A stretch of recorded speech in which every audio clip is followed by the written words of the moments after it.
From here, I'm going to hand it over to Amy, who's going to say a few words. Thank you for the recognition of our important work and the opportunity to address you this evening. School nurses optimize student and learning every day of the year.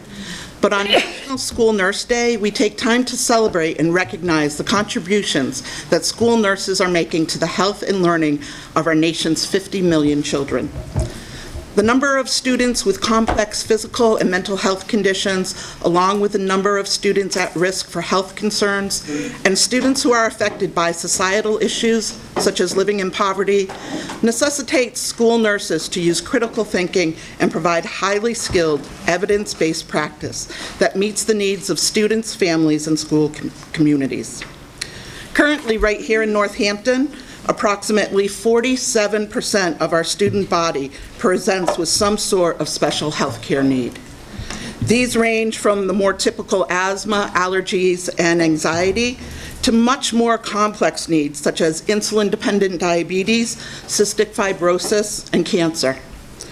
We not only care for these students, but also manage routine visits for illness and injury for both students and staff. Additionally, so far this year, we have given 11,307 doses of medication, and about 13 of those were as-needed meds requiring a nurse assessment. Your school nurses handle it all, to the tune of 26,236 health visits so far this year, and we return 94% of those students back to class ready to learn. And although managing the health office needs is the most important aspect of our role, we also serve on building crisis and student support teams. We are responsible for creating emergency evacuation plans for students with special needs and running medical emergency response drills. We help with 504 planning, perform communicable disease surveillance and response, provide puberty instruction to 4th, 5th, and 6th graders, conduct mandated screenings, 4,358 of those this year, and collect data for the state that drives funding and planning for public health initiatives.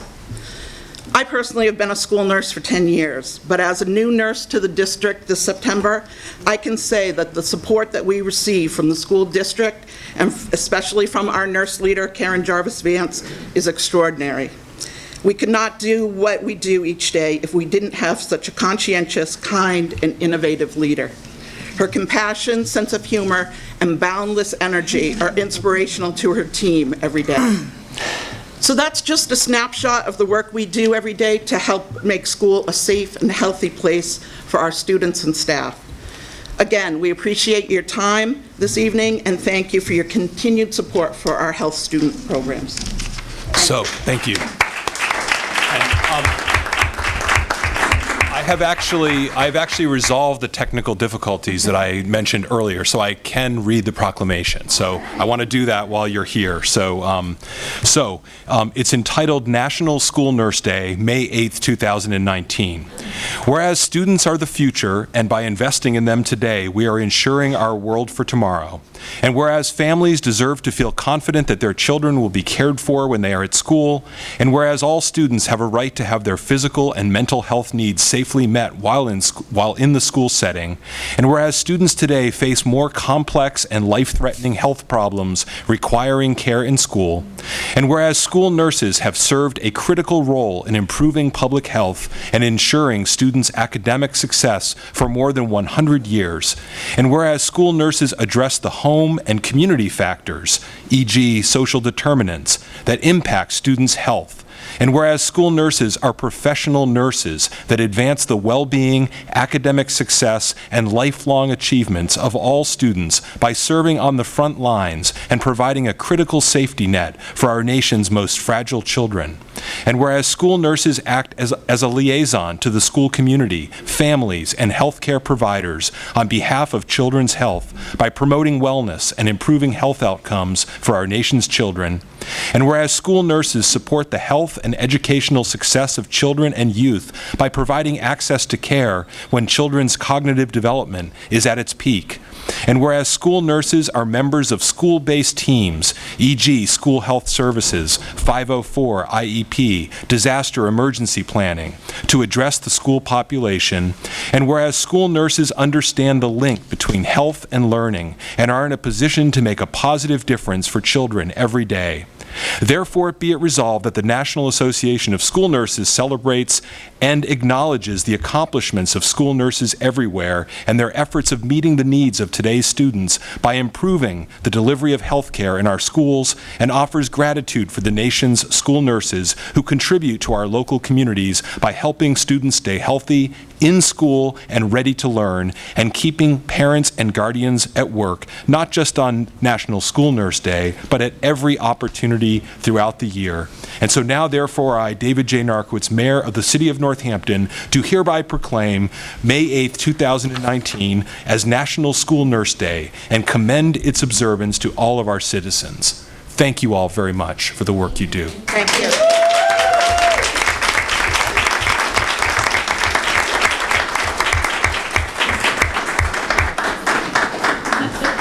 Okay, the next item on the agenda is the public comment period. And we have several people signed up this evening. I'll call out your name and ask you to please come to the podium. I will have a 3-minute timer. We just ask you to please respect the time limit so that everyone has an equal opportunity to speak and be heard.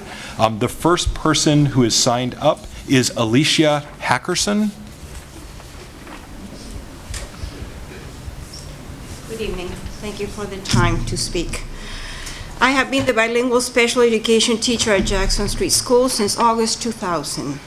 It is an honor to work at Jackson Street School, and until this year, my work has been professionally rewarding. My work has been with students from kindergarten to 5th grade and an occasional preschooler. Some years have been challenging due to the needs of the students in my caseload. Until now, even when very challenging students were in my caseload, I had the professional support and programs in place to do a good job and give these children the education that they need and deserve. As of August 2017, the educational model at the Northampton Public Schools changed. Programs that supported our students were dismantled, support personnel was reassigned to different positions, and each grade level was assigned one special education teacher to provide more inclusion services. I remained as the special education teacher for kindergarten for the 2017-2018 school year. This new model was very beneficial to our kindergarten at that time. We had no students with extreme needs, and I was able to become a productive member with the kindergarten teachers. We were able to work with students with and without IEPs, giving children the extra support that they needed and avoid unnecessary referral to special education. I have to tell you that for the first time in so many years, I strongly believe that this year we are not providing students at my grade level with education that they need and deserve. This was the case for 1st grade last year. This year I have students who in the past would have been supported by one of our programs. Now we do not have those supports. This means that the school staff is expected to provide services that we are not structured to provide, and the children do not receive the education that they need and deserve. We lack the personnel to adequately serve these children. I believe I have been unable to adequately cover all services for all my students on IEPs due to the high demands of a few students. It has been nearly impossible for me to do much inclusion this year. I am also concerned that the support personnel are not receiving adequate support. From September until February, I spent most of my days supporting one student with severe behavior difficulties and was not able to provide many other services without interruption. At the present time, I spend most of my days supporting one student with emotional behavior difficulties outside and in the classroom, and 1 hour with other students. That leaves the kindergarten classroom without their special education inclusion teacher.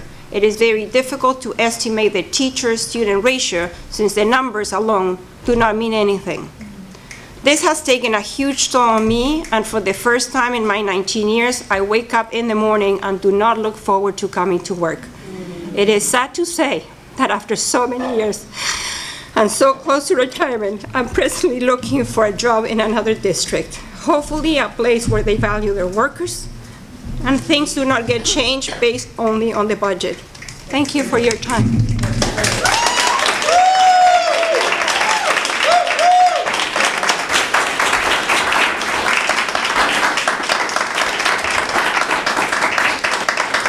The next person on the list is Kristen Picard.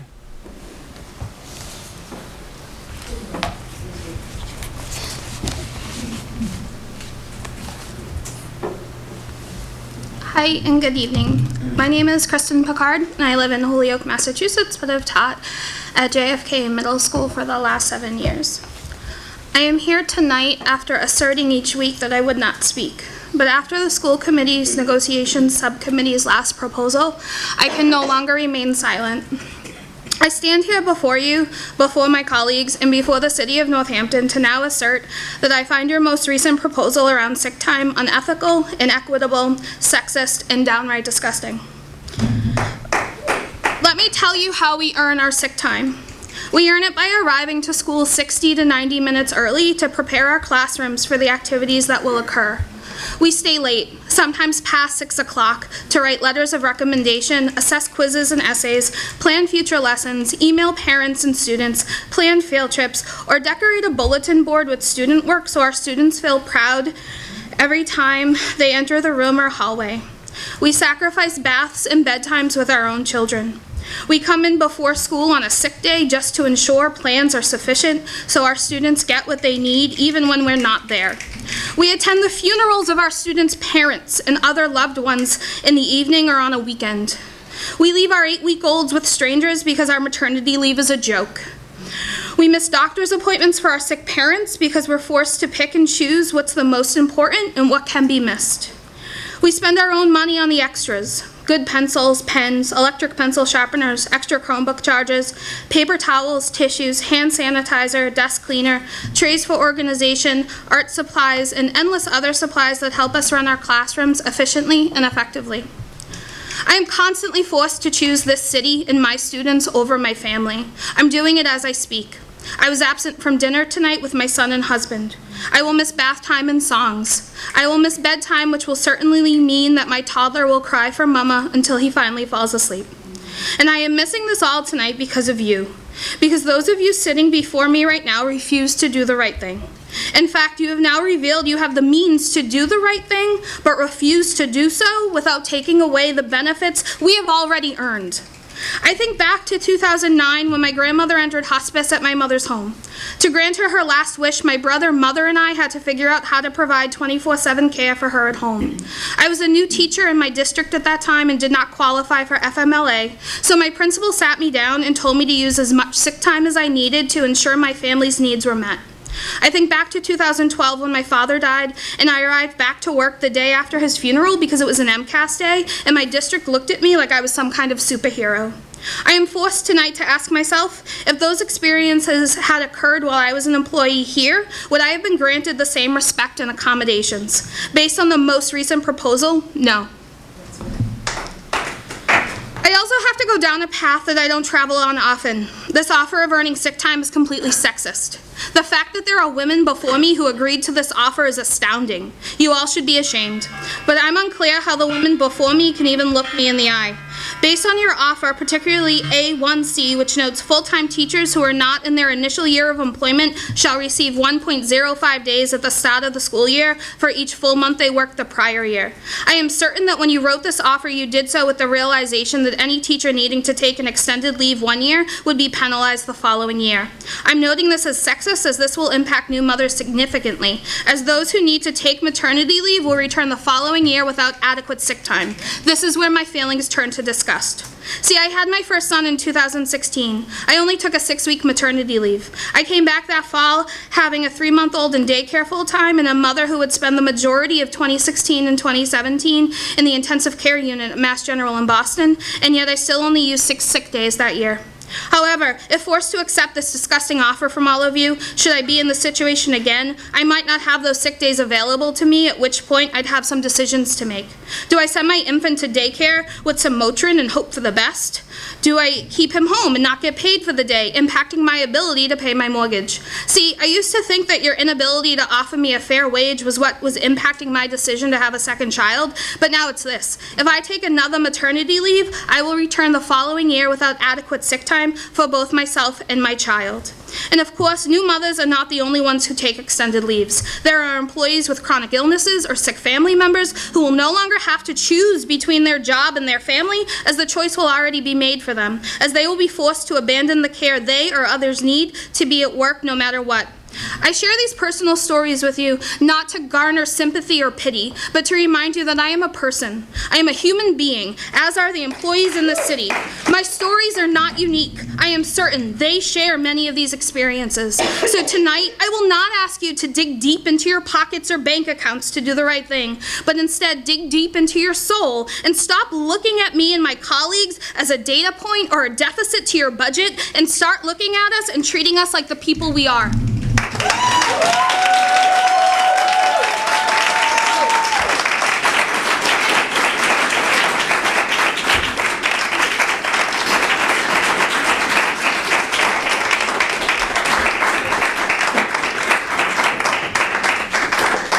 So the next person signed up is Joan Morvidelli.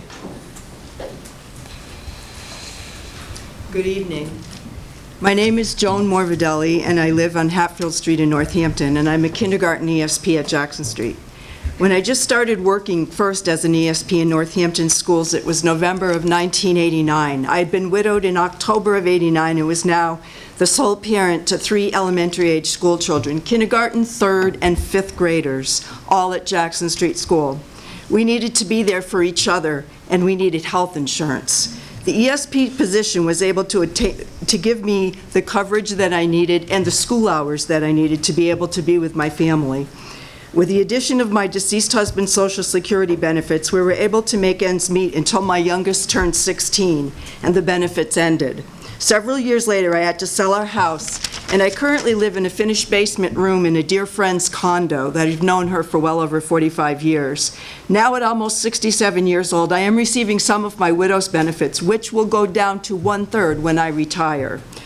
Right now, I've devoted most of my working life, close to 30 years, caring for hundreds of 5 to 7-year-olds. Everything you could imagine they need, and I mean everything, including not even including the academics. Anything they need. They need hugs because their parents are gone out of town. Anything they need, fresh clothing. This includes holding terrified children in a darkened room during an unplanned lockdown. Children who to this day give me hugs whenever they see me, and I would die for them. I've been capped at less than $19 an hour for more than 15 years, and my yearly pay before taxes is $24,000. This is disheartening, embarrassing, and as is the fact that our ESP positions were poised to be eliminated about 2 years ago. To know we were thought of so easily disposable has felt disrespectful and dismissive ever since. My job matters. We matter. We make positive differences every single day. Just ask the children we hold in lockdowns, or the ones who we have had such tough beginnings. We keep in touch with them and we share their joy when they graduate from high school. We all have similar stories, every one of us. We care, we matter, and I keep hoping that all of you will recognize our value and do the right thing. Take care of all your Northampton school employees with fair working wages. Thank you.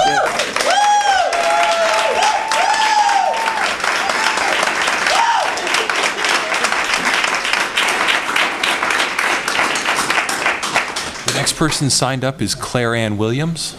Claire.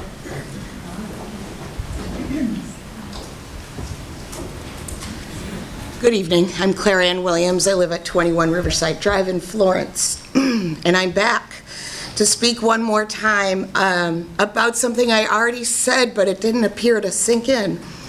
I'm returning because I want to tell you this. If you want to retain the excellent teachers Northampton has, you must offer them a reason to stay. If you want to attract high-quality teachers for vacant positions, you have to offer a reasonably competitive salary.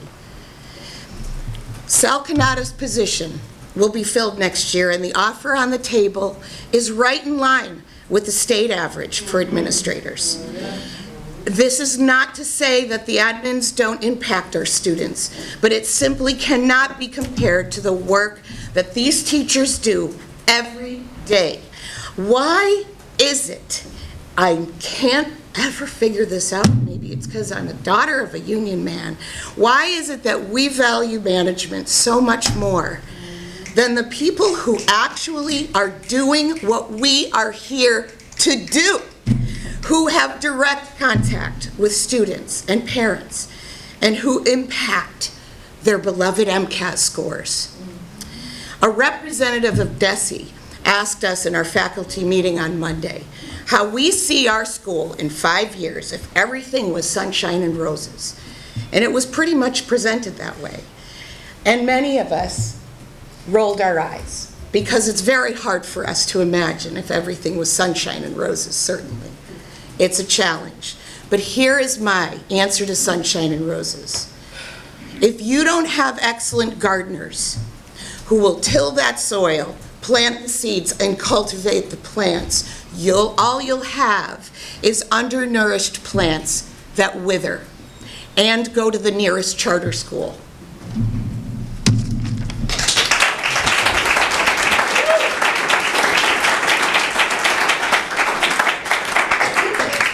The next person signed up is Jeremy Whalen. I'm all set. Okay. The next person after Jeremy is Beth Brady.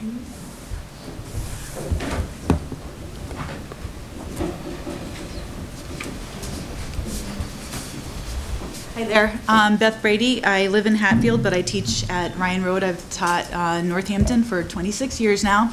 And, you know, I just want to talk frankly. And that is to say, I think that our offer is the lowest offer you're going to see, I'm hoping. And it amazes me that even what we've been offered, there's all these asks. You've already asked for so much from us. We've gotten trained in responsive classroom. We've gotten trained in the Readers and Writers Workshop. We do all of the pre and post assessments. We work so hard to grade them and celebrate our students' growth. We have learned how to do the math recovery assessments, which teachers are doing one-to-one with our students so we can inform our instruction and help them learn more. You've already asked us to get all this training. We've done it. It's amazing training. You've empowered us to do all this amazing stuff. We also have to do the sabers on our own time. We also have to do, this is just elementary. I can't even imagine what's happening at the middle and the high school, because Northampton has just amazing teachers and staff, and I just don't get it. Why isn't it just sit down at the table and say, you want 3, 3, and 3, and you know, and the step, raise the bottom and lift up the top. It needs to happen. We need more people coming in. We need to keep the people we have. And then to sit down and say, okay, you can have your 3, 3, and 3, but you've got to give us this. No, you've already asked us for plenty. We're doing so much. We care for each and every one of our students. We find their joy. We feel their pain. Like, it's just like, we're just here for your kids. Your kids. Pay us what we are worth, or more. You know, gee willikers, come on now. Thank you.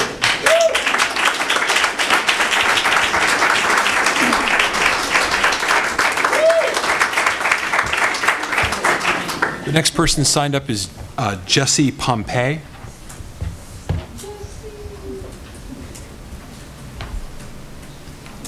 Thank you, Mayor Narkowitz and members of the school committee. My name is Jessie Pompey. I live in Williamsburg, and I'm a teacher at Leeds. My oldest daughter is a 5th grader at Leeds, and my youngest daughter is a 2nd grader in Williamsburg. To be honest, before this process started a few months ago, I didn't come to school committee meetings, and I barely made it to NACE meetings. I was under this crazy false impression that things would happen fine without me. And what else did they need me for? But once I was made aware of what was happening in our district, or in this case, not happening, I began showing up. And at one meeting, Andrea Gito came up to me, she looked me in the eye, and she said, "Thank you for being here." Andrea saw me, and I was seen, so thank you for seeing me. To the NACE negotiations team, who, if those of you are here or watching from home, I say thank you for being here. Thank you for being at every single meeting. Thank you for the sleepless nights. I get emails at all hours of the night and morning. You're sending emails, you are organizing us, and you are getting us here. We see you. To the mayor and the school committee, I also want to say thank you for being here. You were elected to be the governing body of the Northampton schools. There's a code of ethics for the school committee and outlines 3 areas of a member's responsibility. 1 is community responsibility, 2 is responsibility to the school administration, and 3 is the relationship to fellow committee members. There's no direct mention of teachers. It says community. My hope, I'm an optimist sometimes, my hope is that that's implied, that we are part of that community. But right now, it doesn't feel like we are part of your community. It feels very much you versus us. Why? Why aren't we being seen? I am not sleeping well. I want this over. I want the NACE team, who has worked so hard for us these past months, to rest, to be with their families, and be present and not be thinking about this. I want the school committee to come to the table with a respectful offer. This cannot happen again. I want to come to these meetings to hear about the nurses in our district and the innovative things that are happening that teachers and students are doing. I don't want to cry and hear people crying anymore. That's insane that I'm at this podium crying. It can't happen again. I'm not sleeping. Are you sleeping? If you go to bed at night content with this process and what you've heard, you need to revisit those code of ethics that you were elected under, and remember that elections are in November.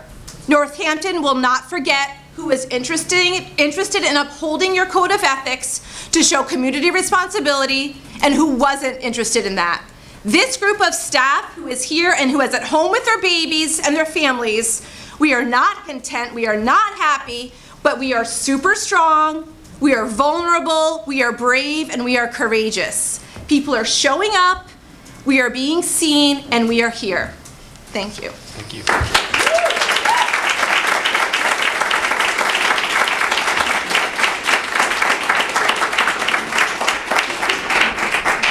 The next person signed up is Garrett Adams.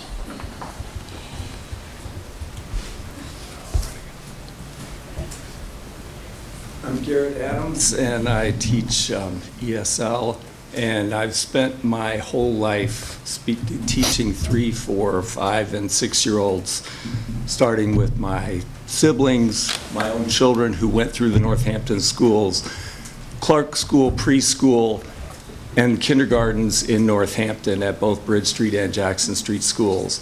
I really signed up tonight to make sure that you continue to hear stories, and I so thank my colleagues for their bravery and telling their stories, because stories matter. 3, 4, 5, and 6-year-olds are not data points. Your educators are not data points. The real reason, though, that I thought, I actually do, there's some brand new information that was new to me just last week, but the research department of the National Educational Association released their statistics from 2018 on teacher pay and their anticipated 2019 statistics in the schools. And the surprise to me, really, Massachusetts is now 3rd in the nation in teacher pay. And I thought, wow, that's really great. And I'll get to saying why this is a really good pivot point for us to do the right thing.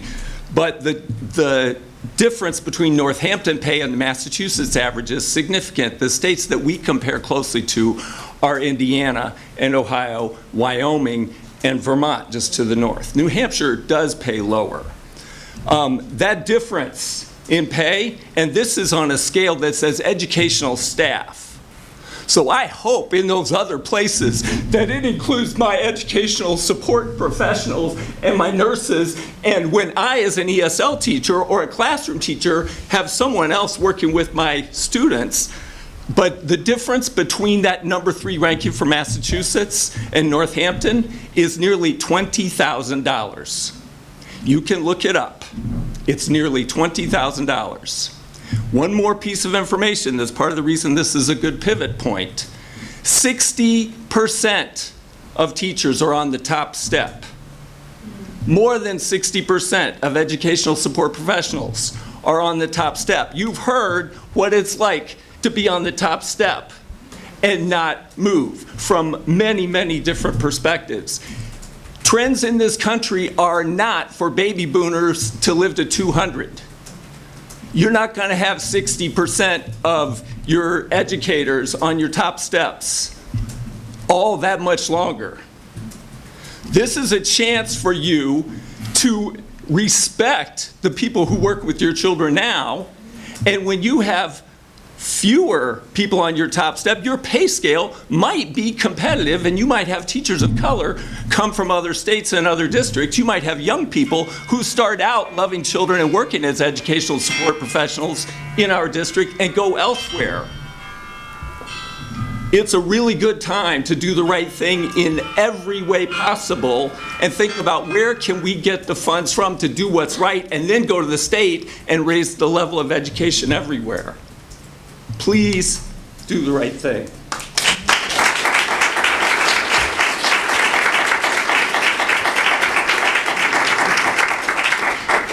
And the next and final person signed up is Andrea Agito.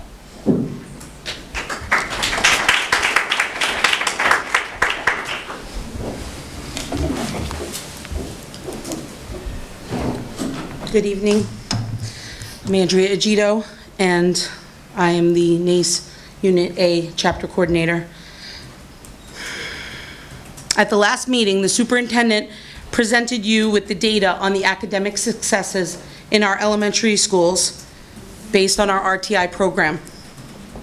Our educators did that. You walked through the halls tonight and saw the amazing artwork of our students.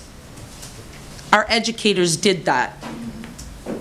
Mayor, you just read a wonderful proclamation honoring our school nurses who work tirelessly and take care of every single person in our schools. I know that you all know the amazing work our educators do every day. And I know that you all care deeply about our schools. Thank you for that, because I know that you work really hard as well. We need to hear the voices of every member of this committee, not just one. We need the women on this committee to speak, to find their voices. Because Northampton, where the women are stronger, but we don't pay them fair wages.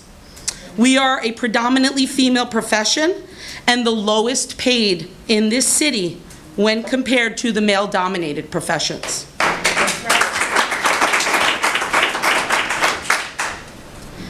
At his budget talks, the mayor asked us to come to the table, not to negotiate on Facebook, and work together to come to an agreement.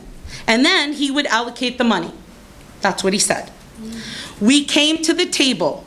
We respectfully sat there and took a wrist slap from this committee's lawyer because we walked out of negotiations. And then we dropped our proposal yet again. We still didn't get an agreement. You still said no. And we were still made to feel afraid, because that's what we do in female-dominated professions, for all of our employees, afraid that you might withdraw your offer to them. I can't help but think that you're trying to wear us down.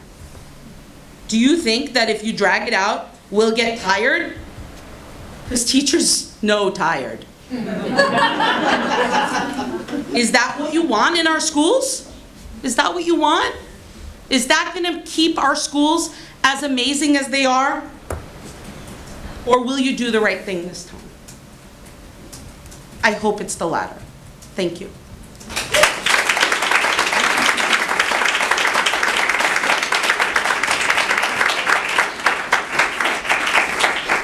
So that completes the sign-up list. Ms. Biggs, would you like to? Yes, okay. So after I left last time, I realized that I don't currently, but I have taught 8 of your children. And we'll teach some of them again, because they're not done. 8 out of I don't know how many, and some of them for 3 semesters. So Jasper, Aaron, Jacob, Anna, Emma, Zoe, Grace, and Adelaide. That's the 8 of them. And I'm sure others in the past that aren't on the school committee anymore. But I'm here to read a note from Donna Brown, who's the only science teacher who's ahead of me in seniority. She wrote, "Why I waited for a fair wage. In the early 90s, Proposition 2.5 limited the Northampton city budget, so I waited. The state funding formula was changed, meaning less state money, so I waited. Charter schools took more funds away from the city budget, so I waited. The economy tanked, and everyone took a hit, so I waited. We were given the choice of a raise or staff layoffs, so I waited. Reasonably, a city needs a little more time to recover from that recession, so I waited. For more than 20 years, Donna Brown says, I've waited. How much longer do I need to wait? So I asked you last time also, if not now, when? I do appreciate, so I wrote a few things down this time. I do appreciate that you made some decisions to make small improvements to the salaries of some of our smaller units. But again and again and again, the size of Unit A continues to make increasing wages for that unit a financial challenge. I've been researching many contracts around the state, and many salaries have gone up by 2%. Your offer does nothing to close that gap.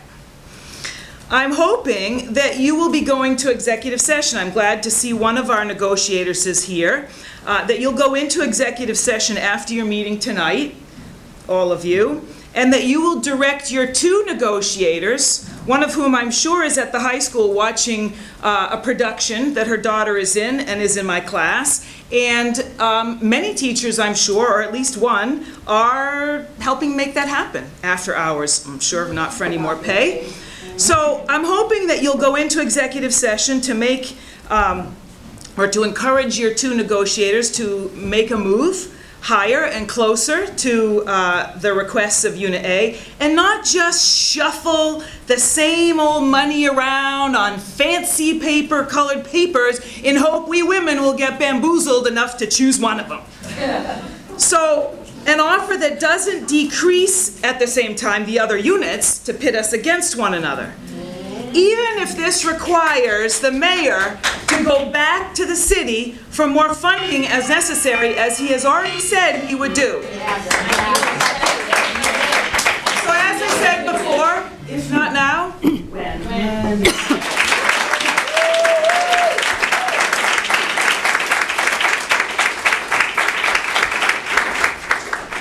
Is there anyone else who wishes to speak?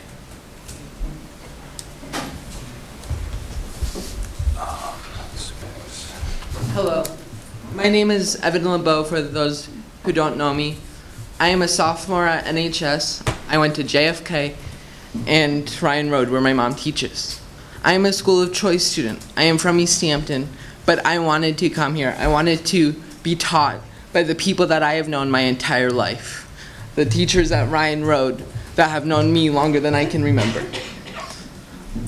I get frustrated when they have to do so much to help people like me and are not seen for what they do. That they have to work so many hours on top of what the teachers position is where they get paid for, but what do they get for it? They do it because they care about us. They care about me. They care about all the kids in this district like me. But you do nothing to reward them for that. The way you reward them is by giving them a fair wage. I am so grateful for all of them that come out and keep fighting for what they deserve. And I'll tell you that I've been coming to a bunch of these meetings, and I'm not going to stop until you give them what they should deserve, what they need, and what they definitely deserve. And I hope that you can see that students care. I talk about it every day with my friends. I make them listen to me, hear what their teachers get, because not that many people outside this room or that work in this district know about it. And I'm going to do my best to change that. Thank you.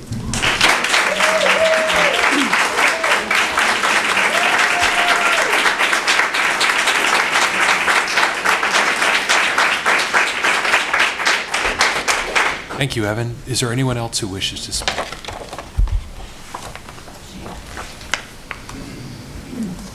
My name is Sharon Deal. I live at 57 Baker Hill Road. Yes, it's a new build, so it's $5,000 plus new dollars for the city. And I did live at 34 Vernon Street for 22 years, where my side hustle was I was a landlord. I rented the first floor and lived in the second and third with my 2 kids and my partner then. And that was my side hustle. And what I tried to do is rent that apartment always to a teacher. I rented my apartment to a teacher. I didn't crank the rent, which I could have done. I gave a fair rent to a teacher from the high school. A daughter was raised in that house, who now is at the high school. And they lived there for 22 years. I feel like I gave back to the community. I started teaching here 7 years ago. This is I'm in my 23rd year of teaching. I teach special education kids. It's pretty exhausting. It's not the same group that I used to teach years ago. And I'll tell you, what I saw when you guys gave us those pages, those white pages the other day, with the things that you wanted more from us, I could not believe some of those things on it. It was so insulting. Just so insulting, some of those things. I came into this profession because I care about people, and I have a big heart. I didn't go into the business world. I made a decision to not go into the business world. So those pages that you gave us were insulting. I am 2 years, hopefully in June, out of cancer. My cancer is in remission. I was diagnosed with cancer in February 2 years ago. I had cancer in my leg. I continued to work. I worked. I started getting pain in September, and I was finally diagnosed in January. I had necroses in my femur. I could not walk.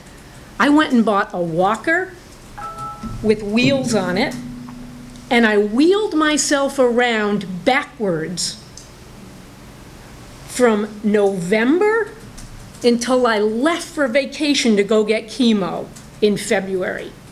Those papers, those white papers that you gave us were so insulting about the leave and about checking with the principal before. It's just like, I could not believe it. I go above and beyond for my job, for the kids I work with, above and beyond. I worked in so much pain. My femur, I have 7 centimeters of no bone in my femur, and I kept working. The last day before I left, And I did not have, I'm going to go over for a couple seconds. I sense that, yeah. But I did not have, I was always healthy. I never got sick, okay? I never took a sick day, basically. And I was not a member of the sick bank. I was totally screwed. Totally screwed. I had to use all my days. Every single day I had to use. And then I lost about $5,000, and then I lost about $5,000 in, I had to pay out of my pocket for insurance things that I could not cover. You know, I got a blood clots, I got 2 blood clots, I got hospitalized, I mean, all kinds of stuff. I went through chemo, I went through radiation. All I could think about the whole time was, when am I going to get back to JFK? I emailed my kids the whole time I was out of work. I emailed them every week. I told them what assignments they were missing. I came into the school as much as I could based on how healthy I was. And when I finished all my treatment, it was the end of June, all my radiation. I came back here in August and I started reading my caseload for the next year, August 1st. August 1st, I'm up in my classroom. I'm getting my classroom ready August 1st. I don't get paid. I'm getting my classroom ready. I'm reading my cases. I'm going in and looking at the big files. Who is this kid I'm going to be working on? What are their strengths? What are their weaknesses? What's their family life like? I need to know everything about my kids before I start working with them, because connection is #1 for me. And so to get those papers, it was so like, you know, thank God I could come back to work, but I had no time left. I had not a day left. Leslie let me, I worked hours testing kids, writing IEPs so I could save my health insurance. I was going to lose my health insurance. I was going to have to go to Cobra. I did pay $75 of my health insurance because it kind of ran out. But that's the situation here. You know, none of us are like really rich here or making it big, you know. We're just like dedicated to the kids we work with. And I'm dedicated every day that I work here. I try my best. I look at myself. I can live with myself. So I just, those things that you guys gave for the, like I said, those white pages with the list of things after getting an insulting comeback was just, it just felt more like the corporate world for me. It just didn't feel like heart. Heart is what I'm looking for. It just didn't feel that way. And, you know, I think the other thing, I did ask at one point if I could be in the sick bank. I did ask that. And I was told no. And, you know, I tell everybody now when they're hired, join the sick bank. But I just didn't even know I was ever going to be sick, because I never got sick before. So I guess that's all I have to say. I understand the city is in a pickle, and we don't have the money to some degree. I know there needs to be some changes.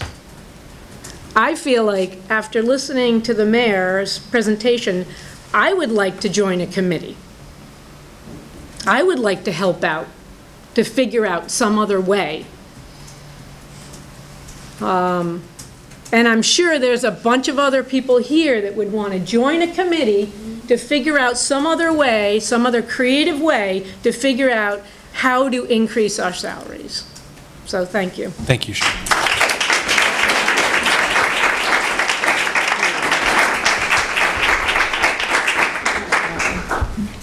Is there anyone else who wishes to speak? Yes, sir.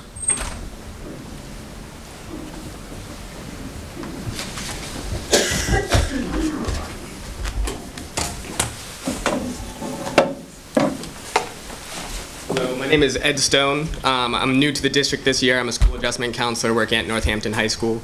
I want to take a few minutes to talk about ESPs and the work that they do and the work that I see them do. So I'm fortunate to work with an ESP named Paula. She's been in the district for tons of years and is super dedicated. She used to work in audiology, where she could make a lot more money than she's making right now. I met her the day before the school year started, and I met her because she was assigned to my room. This came after she had spent days of time and energy decorating another classroom where she thought she was going to be placed.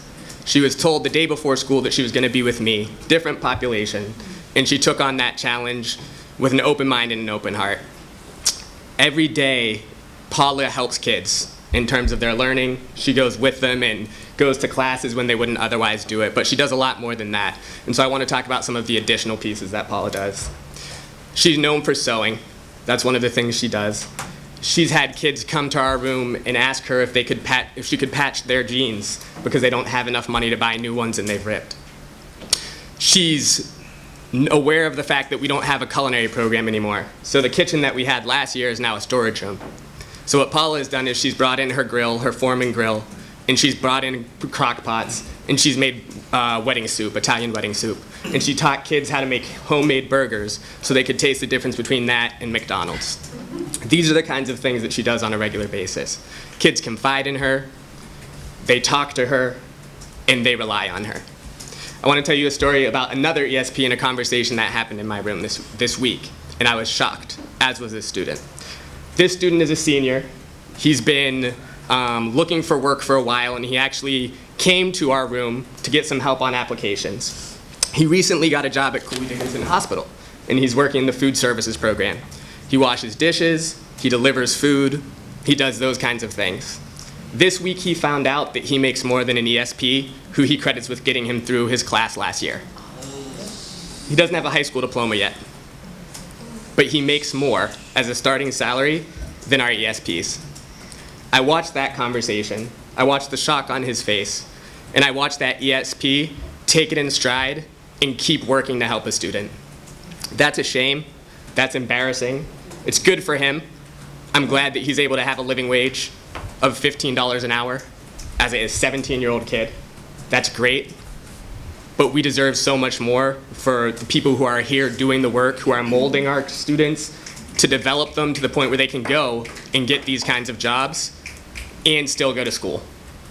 And these are people who need that kind of access and are reliant on people to help provide them with those opportunities and resources. And so when I saw that, that was shocking, and I hope that you think about that as you're having conversations about the offers that you're proposing, because that was really heartbreaking.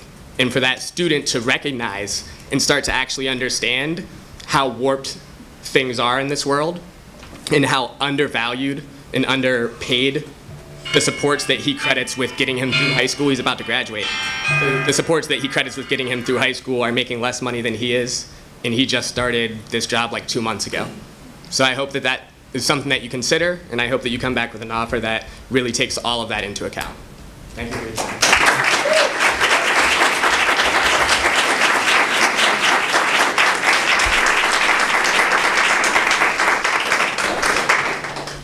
Thank you. Is there anyone else who wishes to speak? Going once, going twice, okay. Thank you very much, everyone who spoke this evening. Next, we have announcements from school committee members. Are there any committee members who wish to make any announcements? Ms. Hennon, no. Mr. Moore. I just want to remind everybody that the NEF plant and garden sale is this Saturday from 9 to 1. There will be plants and various garden-related things like tools and books and things, compost. And I believe Smith Voc will be selling breakfast and lunch there as well. So it's 9 to 1. Yeah. Thank you. Ms. Hennessy. Yeah, I'm just making an announcement that I'm not going to be seeking election for Ward 5 School Committee for the next term. And I'd like to just take a minute to, if that's okay. Certainly. Because my neighbor said to me, you got to tell people that it's a good gig. And I will say that so this is a little bit extemporaneous and a little bit not, but I've been really committed to public schools and public education for most of my life. I'm a product of public K through 12 schools.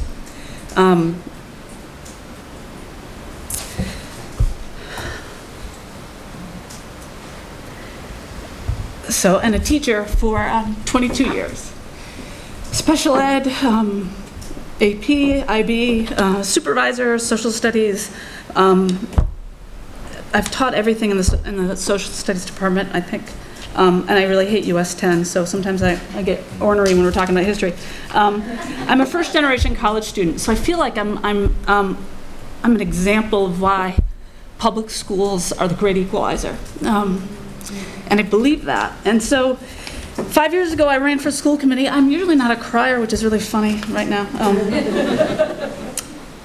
Because I want to kind of do more upstream work, and I want to do more for my community and for my kids. So I actually want to say that it's been an unbelievable honor to work with this group of people, including Dr. Provost and Annie and Cammie and Candy and Laura and Tracy. And I don't think the public sees it. It's kind of the nature of the beast here. We sit here and we're kind of like taking it. We can't say things. But these are some of the most amazing, brilliant, committed people who believe with their entire heart that public education is the foundation of our democracy, and it is the great equalizer. And I can't believe how amazing these people are. Subcommittee meetings, we go to school events, we have other jobs, we have families. It is tireless. And sometimes thankless, but I don't think anyone cares about that. I mean, sometimes it's nice to be thanked, but generally that's not why I think anyone is in it. It's really about doing work for the kids, for our staff, for our community. And it's hard work, but it's really rewarding work. And so that's why you should, that's why I recommend it. And democracy is so messy.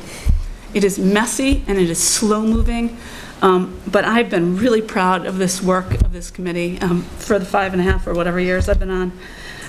It's hard, and we make mistakes, but I really encourage anyone to run in Ward 5. Please contact me if you want to talk, or any of the other members. We talk a lot about commas and technology and hyphens, but we also talk about technology and budgets, and it's heartbreaking sometimes. I think you probably know this. So I've been honored to work with you. I have 7 more months. I think I'm gonna miss a meeting for my son's birthday, but I've missed 1 meeting in my 5.5 years. I love it. I encourage anyone, please contact me. And again, thank you all. And I'm sorry I took way more time and way more tears. I usually make jokes, I don't cry, so thank you. Thank you, Ms. Yep. Are there any other announcements? Ms. Fallon. The student production of Snow Angel, in the auditorium tomorrow at 7 p.m. at the high school, Saturday at 2 p.m. And also Saturday at 7 p.m.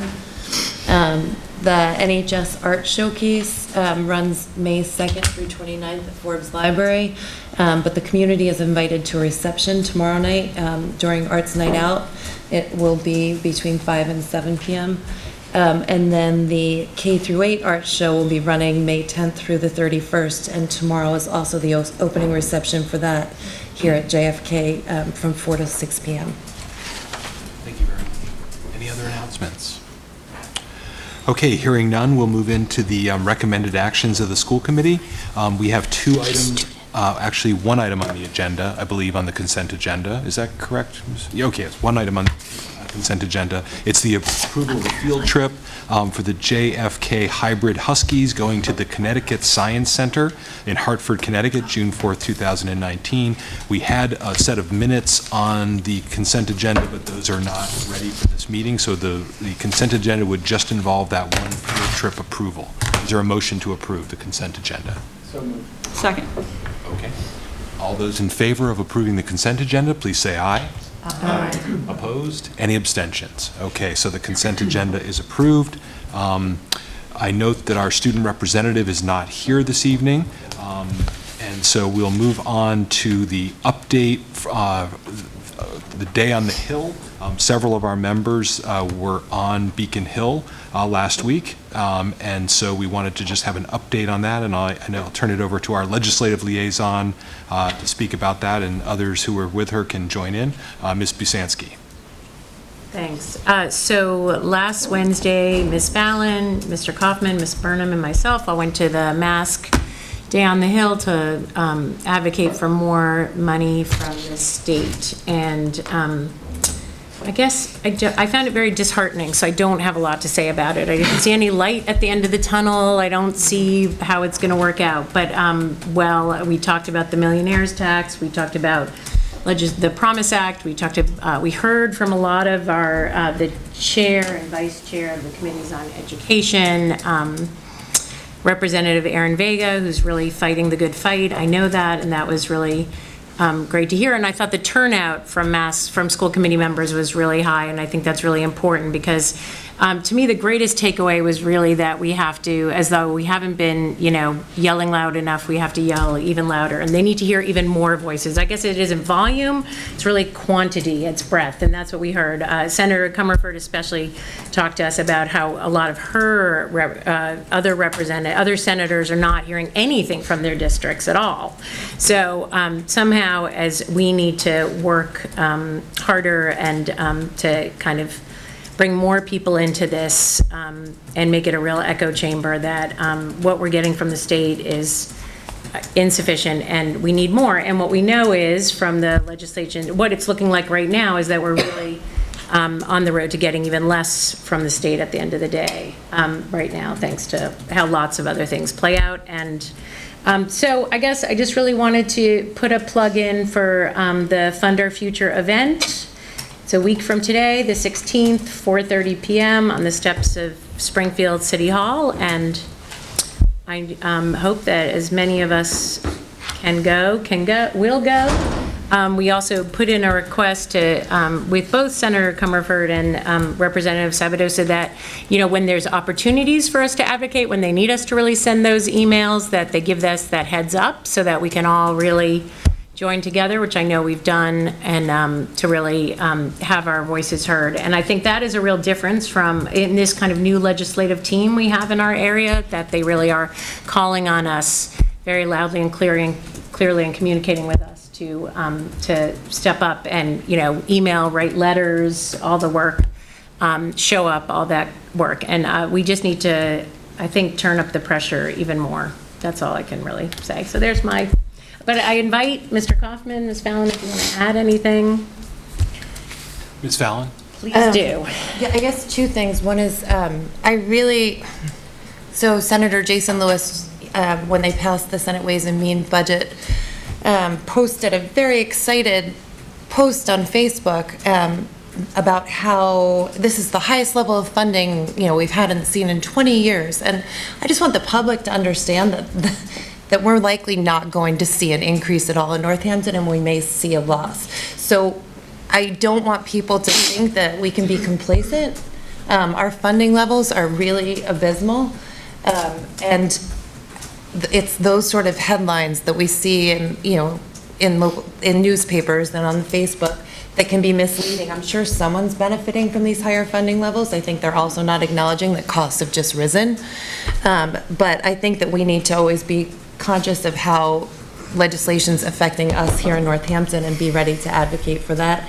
And I know that we are all pushing really hard for the Fund Our Future campaign and for passing the Promise Act, but one of the other agenda items that was on the legislative priorities was that charter school funding piece, which is so important for Northampton.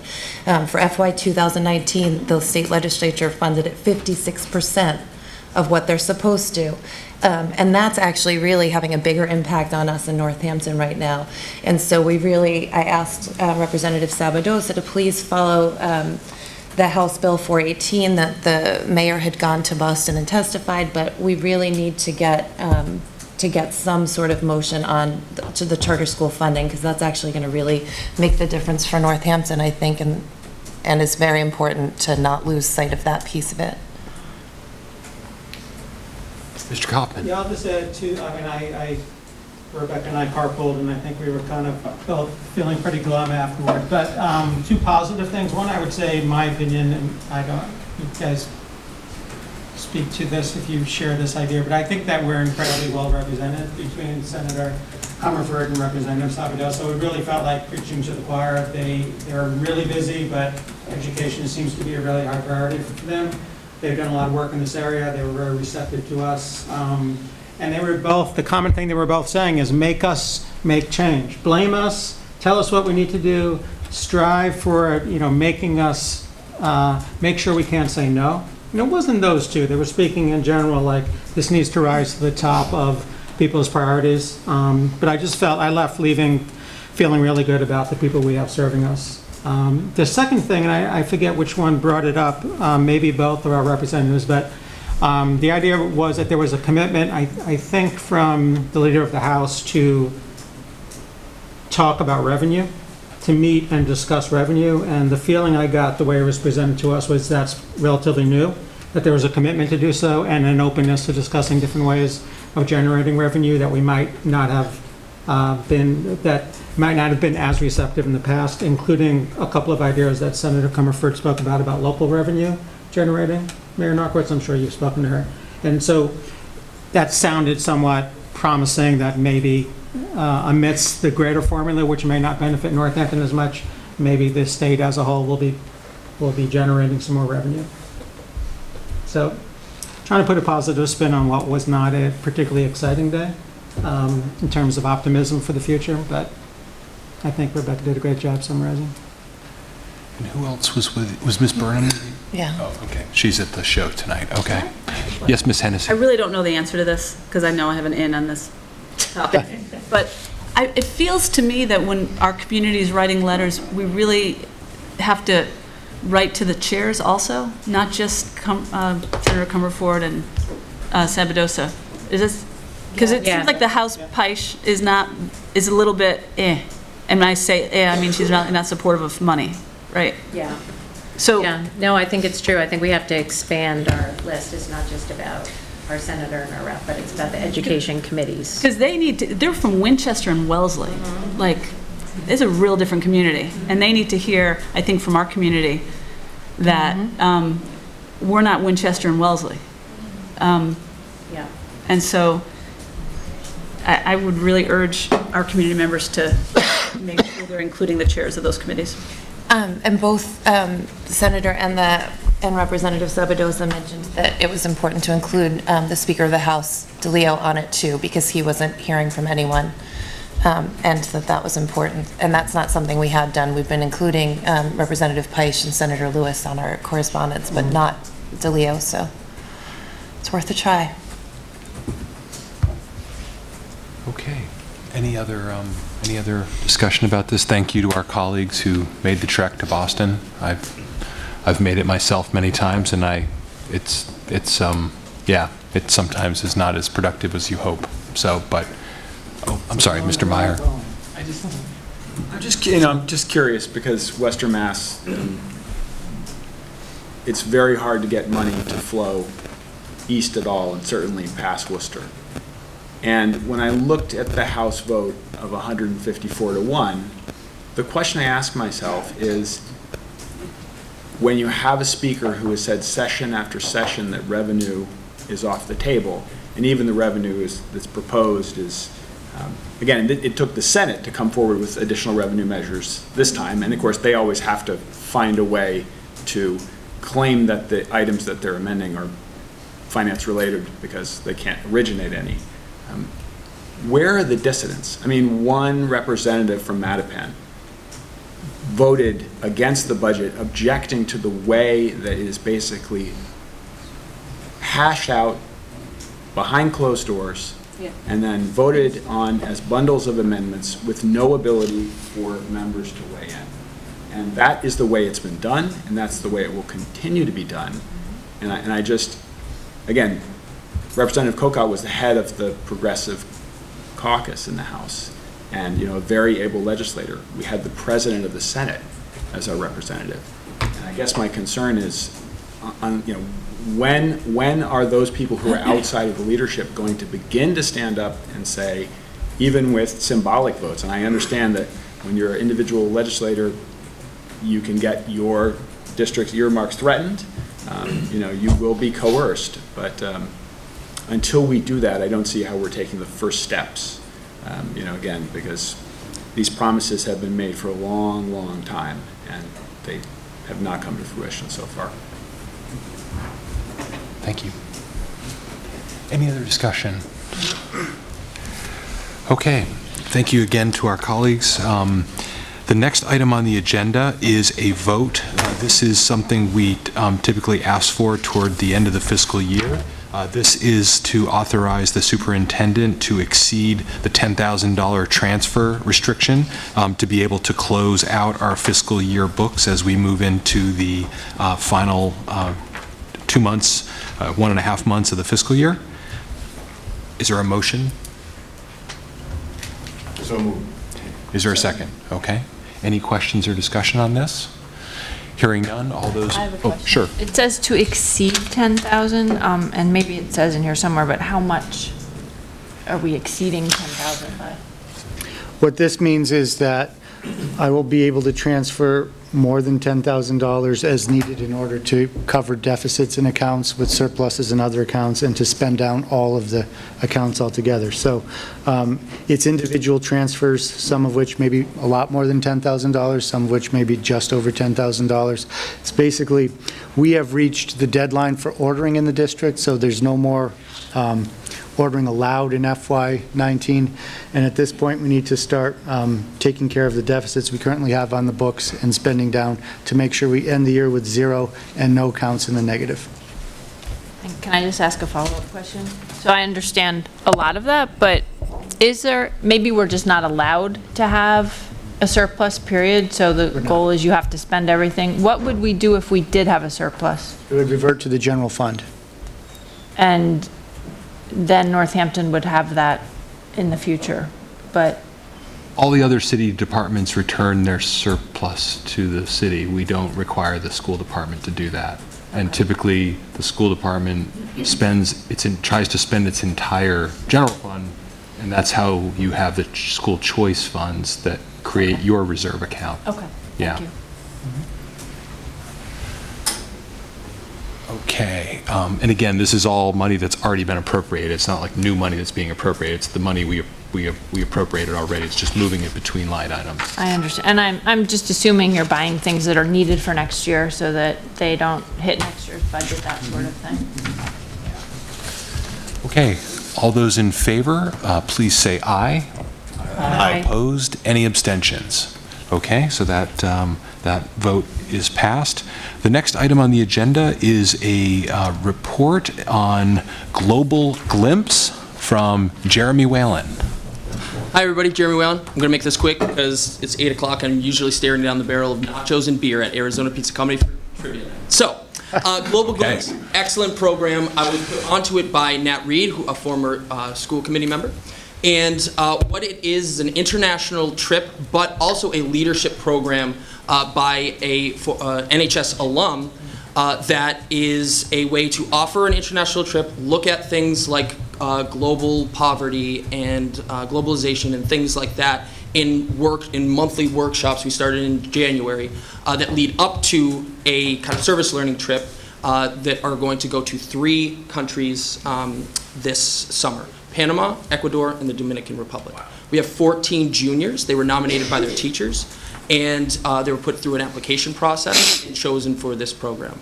On the student side, like I said, it's a monthly workshop. They're 3 hours long, and we talk and discuss a whole bunch of different topics ranging from leadership to globalization to global poverty. On the advisor side, I've been working with a cohort of advisors from Springfield, from Westfield, and from Greenfield. We put in over 20 hours of preparatory work into all of the things that go into an international trip and all of the things to expect, both from protocol for our schools and working with that, and for a Global Glimpse for policy as well. A couple of things that I just want to, I sent you a whole ton of information, handbooks for each one of the trips, policies, FAQs, etc. But the things that I wanted to highlight, one, the safety of the trip. Safety is obviously the #1 concern for us. The students they actually give their this is one of the cool things. They were all shocked about this, try to find loopholes, but the students give their cell phones for the trip and they're placed in a safe. Just a clarifying thing, because I know that the superintendent had a question about this. There is always 24/7 a cell phone on the advisors, both the Global Glimpse leaders, that would be me and the advisors, as well as the program coordinators, the in-country logistics and the kind of tour guides and educators there. We collaborate together. There is a direct line to both the Global Glimpse coordinators here in state, as well as a 24-hour hotline to medical services. A lot of protocol that goes involved if there was ever an emergency, that there's 24/7 access, as well as a chain that gets set off to notify parents immediately. The anecdote that kind of reassured me was there was a student that had pancreatitis down in one of the countries. Immediately within 24 hours, family was notified. Family was actually flown because of the travel insurance down to be with to be in country with their child. The second thing is the education that I've received through the program. Like I said, it's been 20+ hours of workshops dedicated to all the kind of worst case scenarios, as well as just what the daily itinerary will be and how to kind of navigate throughout the country.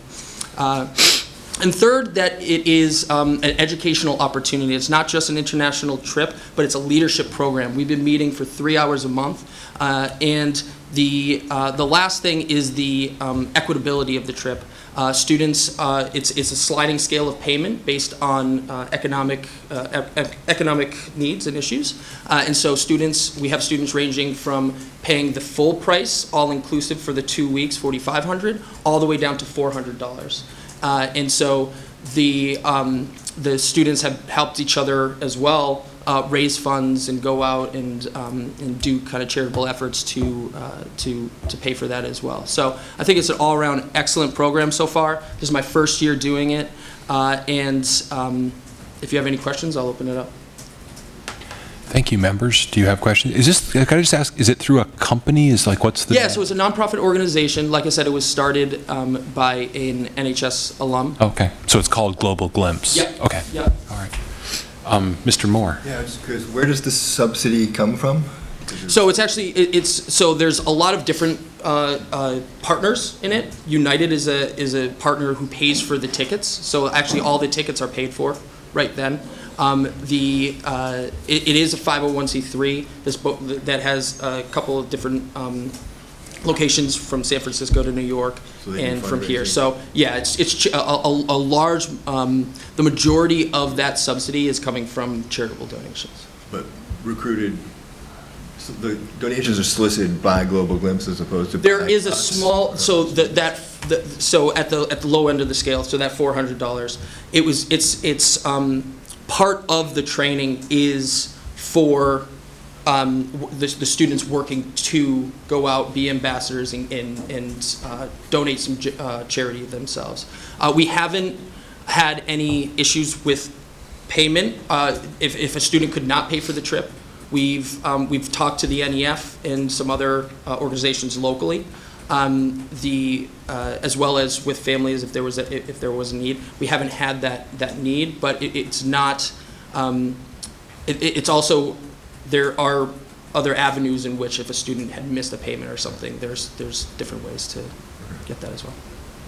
Ms. Fallon?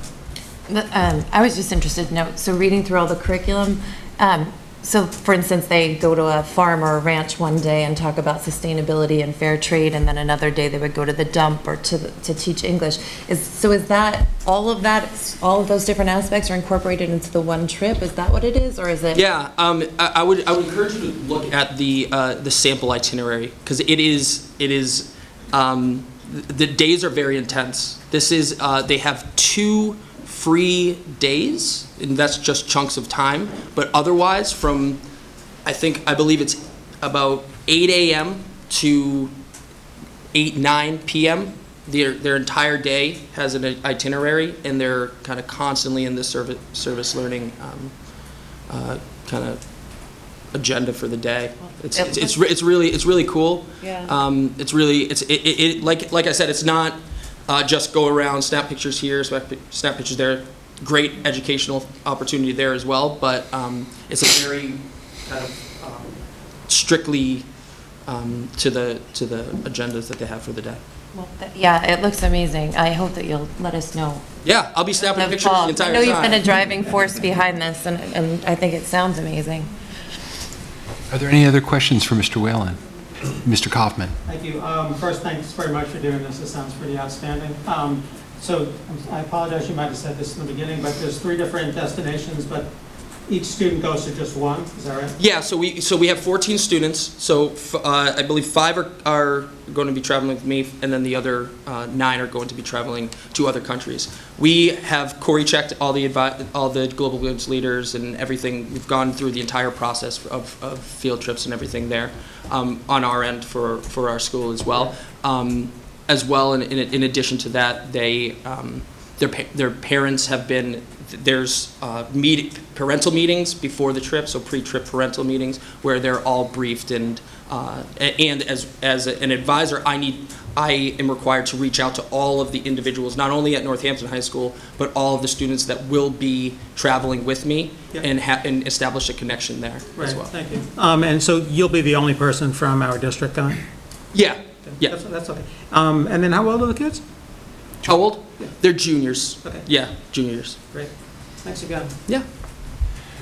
So, it wasn't on the agenda, but I think I'd be comfortable if we could have a motion to just approve and endorse this field trip, because it is a trip out of the country, and I don't know that we've endorsed it before previously. So I think that would be helpful just to do that. So you can go off to Arizona Pizza and do your trivia. So Gotta make it here before first round. could someone make a motion? Motion to endorse the Global Glimpse trip. This trip, yes, okay. Is there a second? Okay. Any discussion? Can I do Sure. a question? This sounds great. Has this been looked at through our lawyers, and like this is all good in terms of risk? It's interesting that you asked that question, because that's how it comes here. If you look at the materials within the packet, Global Glimpse bills itself as a non-school sponsored activity. And so at one point early on in the process, Mr. Whalen and I were debating whether or not it even required school committee approval. But I think what happened with the course of this is it sort of lapsed over into school-sponsored activity territory. The day after we had our conversation, I went up to the high school and saw a big Global Glimpse poster hanging outside the principal's office. I later found out there was a meeting held for parents in the high school, and so I consulted with Layla and felt that it would be best to handle this as an international travel process via our field trip policy, and so that's what we've done. And as he said, all of the chaperones have been Corey checked, all the rest of the parts of our policy have been complied with. Thank you. Okay. I will add also, in doing so, I've probably put in about 8 to 10 hours of paperwork that's redundant paperwork for the parents, but is information for all you. So we dotted all the I's and crossed all the T's, and multiple, thank you to the superintendent for getting me out of this kind of purgatory of is it, not is it, and he met with me, and I thank you for that as well. Okay. So, so there's a motion made and seconded to school committee that endorses this trip, and thank you, Mr. Whalen, for going on it. Which country are you going to? Ecuador. Ecuador, awesome, okay. June 29th. Okay. You went before to Ecuador, right? No, I've been to Venezuela and Colombia. Excellent, okay. All those in favor, please say aye. Aye. Aye. All those opposed, any abstentions? Thank you very much. Thank you, everybody. Okay, thank you. The next item on the agenda, we have a series of donations. The first one is a donation to the JFK PTO to help fund the 6th grade trip to the Connecticut Science Center for $2,700. Motion to approve the, unless, Cammy, did you want to speak to it? No, Anyway. most of the information. So, great. So, motion to accept the donation, JFK PTO, fund the transportation for the sixth grade trip to Connecticut Science Center. Is there a second? Okay. Any discussion? Hearing none, all those in favor, please say aye. Aye. Opposed? Any abstentions? Okay, the next item on the agenda is a donation. This is the Leeds School PTO providing transportation for a 4th grade field trip. Ms. Lemke, did you want to? back one. There's actually two JFK PTO. Sure. Oh, you're right. I'm sorry. I saw JFK and just went right past it. So it's actually, this is another JFK PTO to fund the Student of Color Association trip to Washington, D.C. for $3,000. Make a motion to accept the gift of JFK PTO fund for the SOCA trip to Washington, D.C. in the amount of $3,000. Second. Okay. I have a question. I'm fine with this. I think it looks great. The only concern I had was the Airbnb. This looked fine because it was a standalone, no one else was living in the Airbnb. But it was on my radar that if other field trips use Airbnb, I just have some concerns. So I'm just throwing it out there. This looked legit. I looked through the whole site and it looked like a lovely place, and the owner wasn't going to be there. But I think in the future, there's a little bit of a alert sign for me for Airbnb. Yeah, I don't know. I'm not sure how DC is regulating, or to what level they're regulating.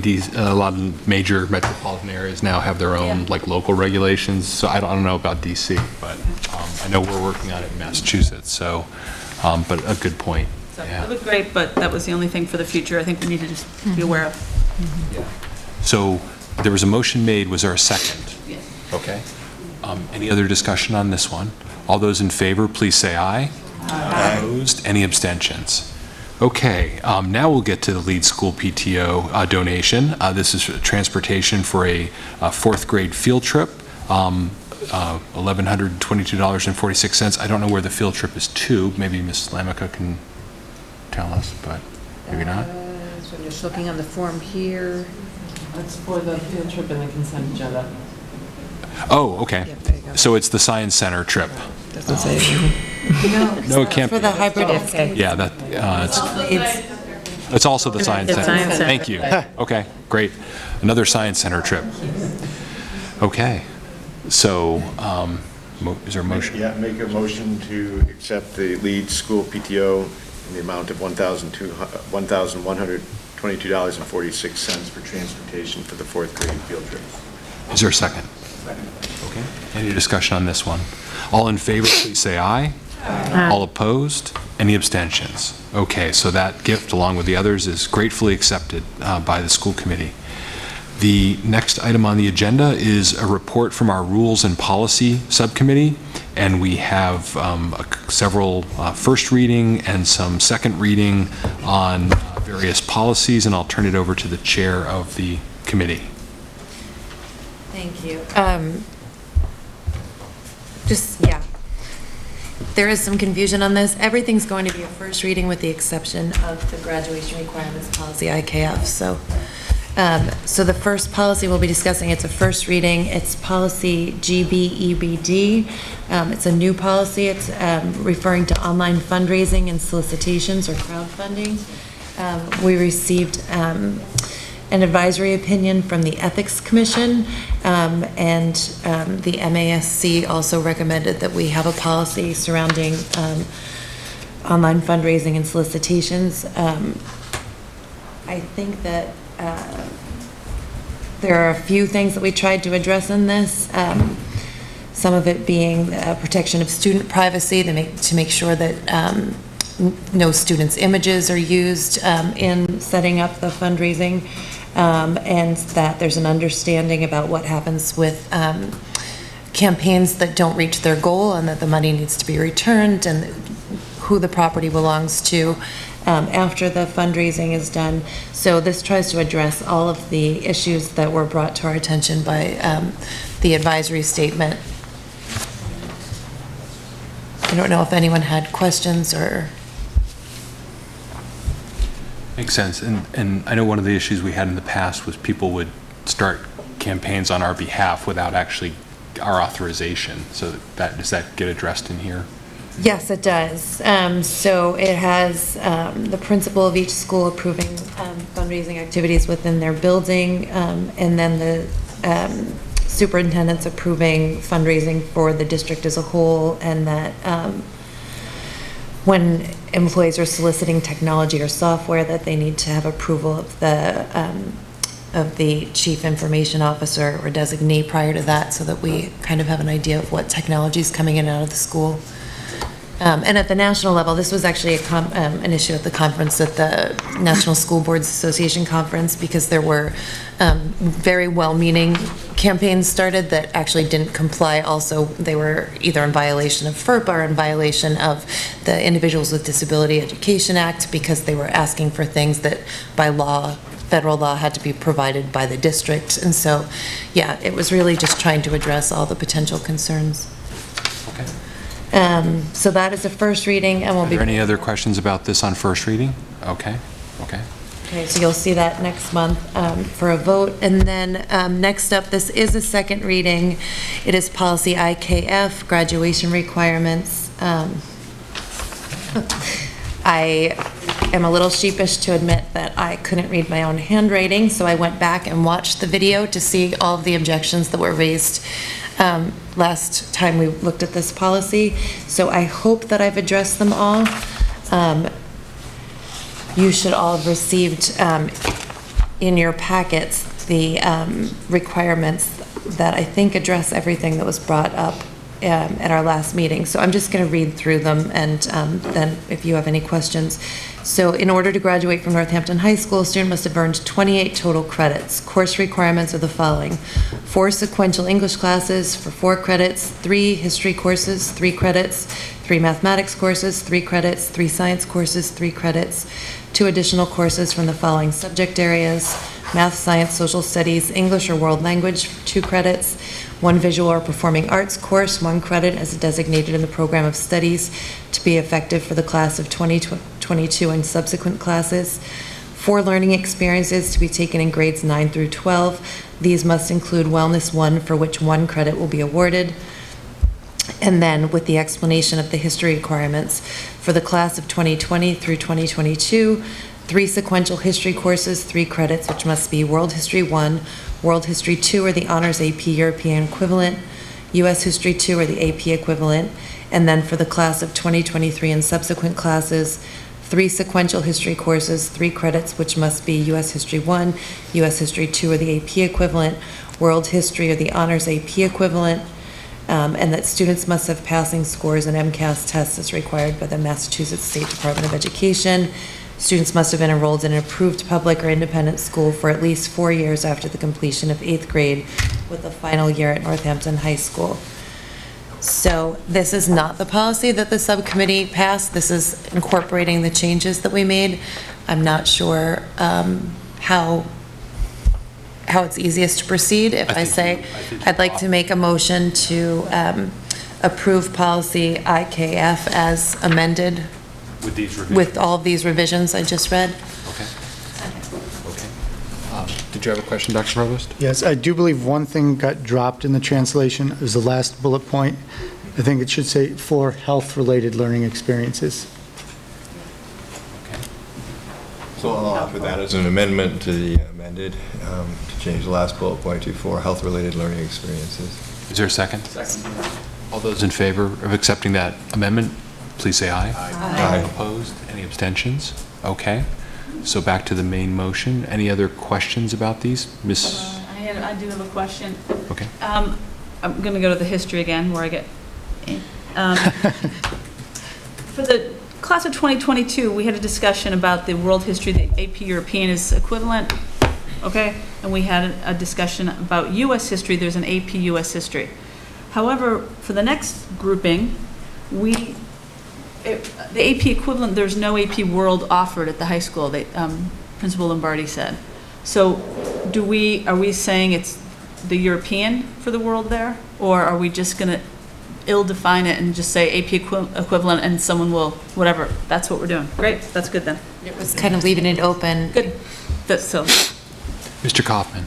So thank you for this. I trust that you've done the research and this is all accurate, but I just had a question. That's your job to verify. It does seem to have changed a lot from last time. So one of the things I noticed is that Wellness 2 is no longer a requirement. So that's true? We don't require that?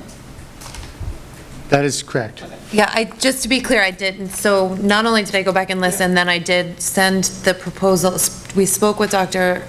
Provost and Mr. Lombardi, and then I also sent this to Karen Hidalgo, the guidance counselor at the high school, and to Brian Lombardi to make sure that it was, I asked them if it was clear, accurate, and in alignment with the program of studies that we, and so this was, yes, it has been vetted. I'm hoping it's accurate. I can't. So then when we now have, like last time we spent a little bit of time talking about this bullet, which was 2 additional courses or learning experiences, and we debated that and back and forth. So, and now it's pretty clear, I think it's pretty clear, for 4 learning experiences to be taken, one of which must be wellness.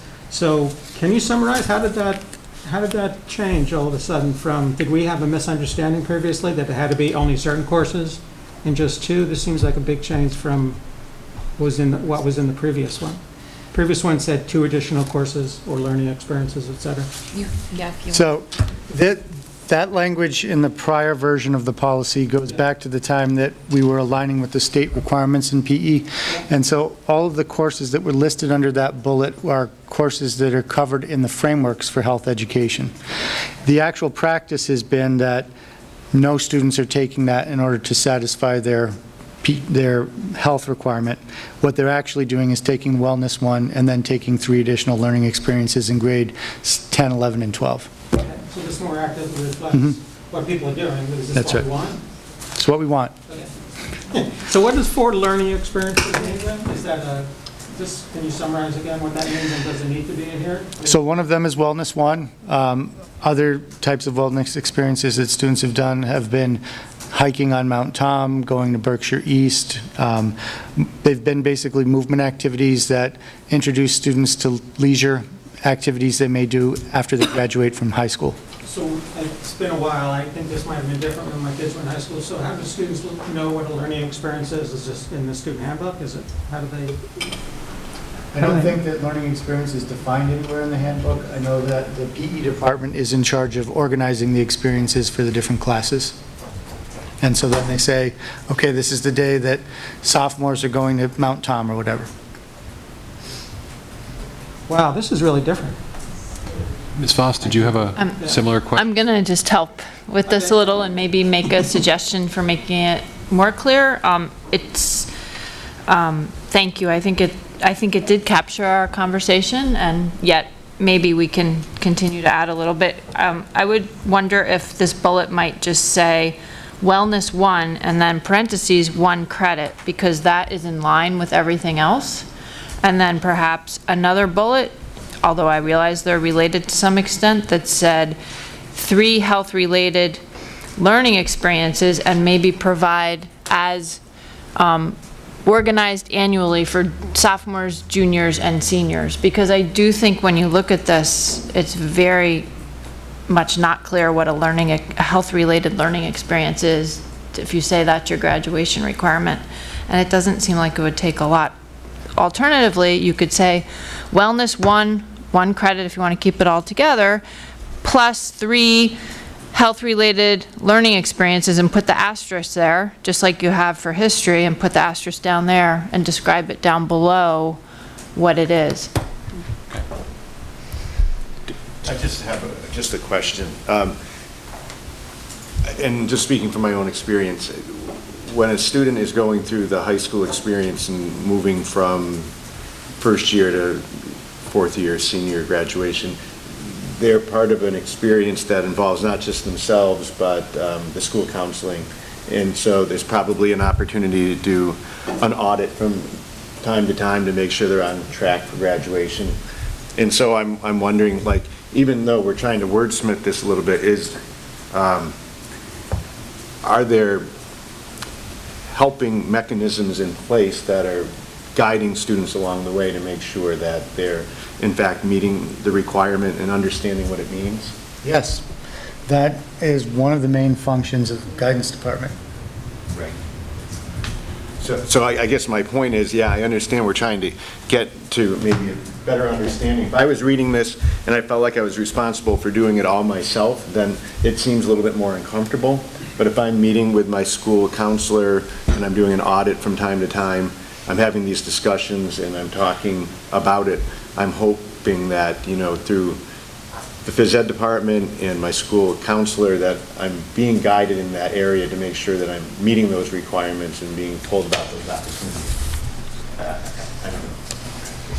I just want to return, did you want to make that as an amendment that you offered? I just want. It's a suggestion, and I'm willing to listen to other comments. I would be willing to second your first proposal if you would make it as a. Sure, unless Ms. Busansky has an improvement before I make it. No, I was going to add something to the conversation, but not change it. Okay, so I will offer an amendment if that's. Okay, sure. Which would be to make a bullet that says wellness 1, in parentheses, 1 credit. Is that what you're that's the suggesting? proposal I'm gonna And then another bullet, Mr. Moore, after that? Exactly. That says 3 health-related learning experiences to be taken in grades 10 through 12? Or could they be through 9 through 12? What's the practice? Could be 9. 9 through 12. Okay, to be so we don't even need that. We don't even need 3 it's a high school. health-related learning experiences as organized by the physical education faculty of the high school, or something like that. Or just department? Department. Yes, whatever. We'll leave out something like that part. Absolutely, I'll second it. It's organized by? The physical education department. The NHS, or I guess that's obvious, physical education department. So you'll second. I have seconded it. Discussion on that? Ms. Busansky, did you want to? I just wanted to point at we're looking at the policy, and I think that most parents actually refer to the parent handbook. So just not that, I think it's worth clarifying, and I'm in support of this amendment, but just to kind of keep that in mind. This is the policy, this is not the handbook, and that what's really important is that it's explained really kind of in those, really understandable terms for parents and students in the handbook. That was all. And I would just expand upon that when we are presented with the handbook to approve, to make sure that it is in fact the same as the language in the policy. Right. Because that's really the key. Yeah. Okay, so we're on the amendment. Did you have a question about the amendment, Ms. Hennessy? Good point. That's it. Okay. Okay, so all those in favor of the amendment, please say aye. Aye. Opposed? Any abstentions? Okay, so we're back to the main motion, approving. Are there any other, Mr. Kaufman? Quick question, Dr. Provost. Do students graduate earlier than 4 years at all? Not typically. But does it happen? I can't remember a time when it's happened. I know that sometimes students come mid-course with transcripts from other schools that might cause them to be out of sequence with the typical 4-year sequence, but I can't recall a single time when a student has graduated in less than 4 years. So does it create any problem for you where we have this item that says they have to stay enrolled for at least 4 years after the completion of 8th grade? I know it's a small thing and it might not happen often, but technically, do we add a caveat to that, or are you comfortable with the way that language is, that last sentence? I'm comfortable because I haven't run into a case where it's been a problem. If there ever was a case where it was a problem, there's a process for amending the policy. Ms. Voss? I'm good. Okay. So any other comments or questions about this revised graduation policy? Because this is second reading, we will take a vote on it, and there's been a motion made and seconded and all the various amendments adopted. All those in favor, please say aye. Aye. Opposed? Any abstentions? Excellent. Thank you to the committee. I know this has been a complicated one, but thank you for your work on this. Next policy. Yeah, so this is kind of a group of policies that all related to the Pregnancy Workers Fairness Act went into effect in 2018, and it amended state law to prohibit employment discrimination on the basis of pregnancy and pregnancy-related conditions. And so all of these policies, we did add pregnancy or pregnancy-related conditions into, for example, we'll start with policy AC. It's non-discrimination, so we just added language of that the Northampton Public Schools are committed to promoting multicultural understanding, appreciation, and harmony, to ensuring that no student is denied access to any educational program or other activity of the Northampton Public Schools for reason of pregnancy, pregnancy-related condition, race, color, sex, gender identity. So we just added that language to the list of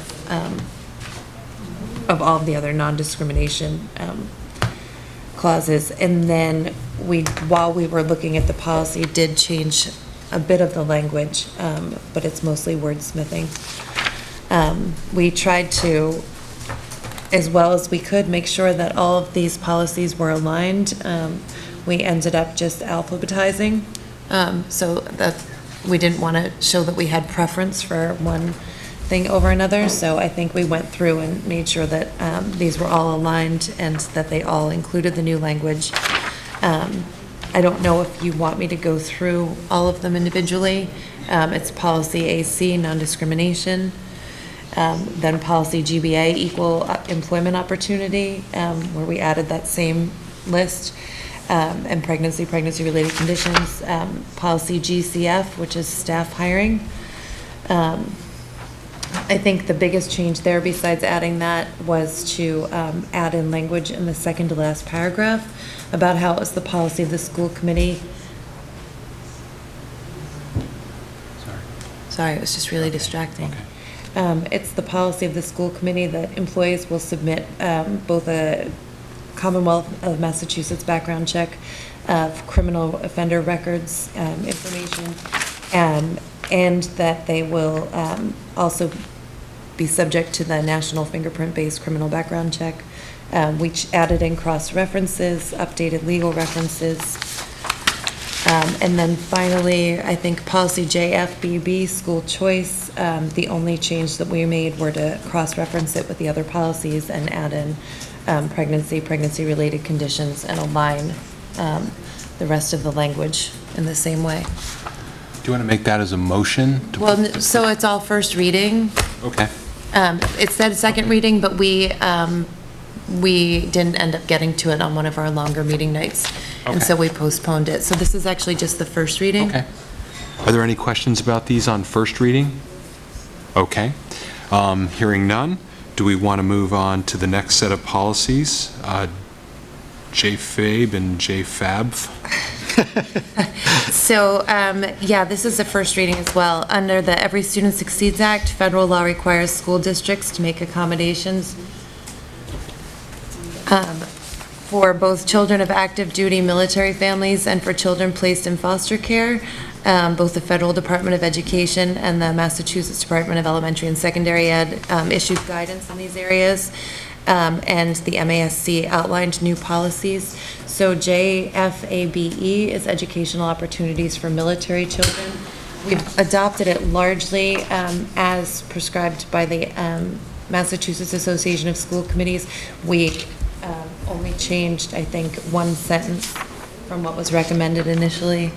And then for the education opportunities for children in foster care, likewise, we adopted the policy almost exactly as prescribed by, or recommended by the MASC, adding just one word that was missing. So, yeah, so that's a first reading. Okay.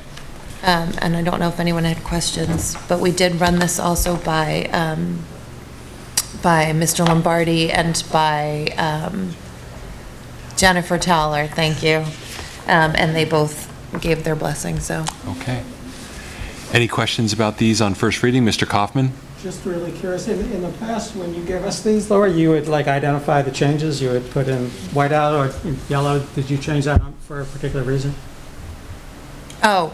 You would identify the changes for us, did you? Yes, well, that was when Laura Judd was doing it, and so we can start doing that. Yeah, it's actually hard for me too sometimes to, so I've got the chicken scratch notes. Okay.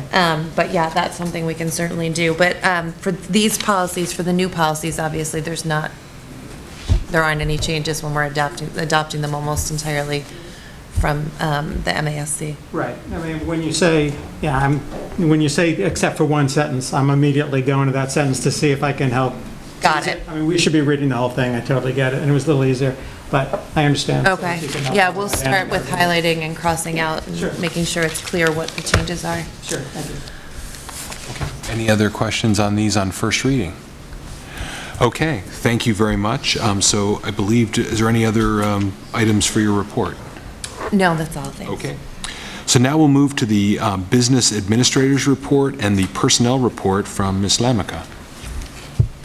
So in your packet is the fiscal 19 appropriation report. That was through May 3rd. There's a few accounts that have deficits as of then, legal services, special education contracted services, long-term substitutes, translations, bus mechanics, special ed transportation, vacation buyback, construction software, building maintenance, and supply accounts. Those are transfers that are in the process of being reviewed and transfers to be made. Also included in your packet is a list of warrants that your representative has signed during the month of April. There were 3 of them.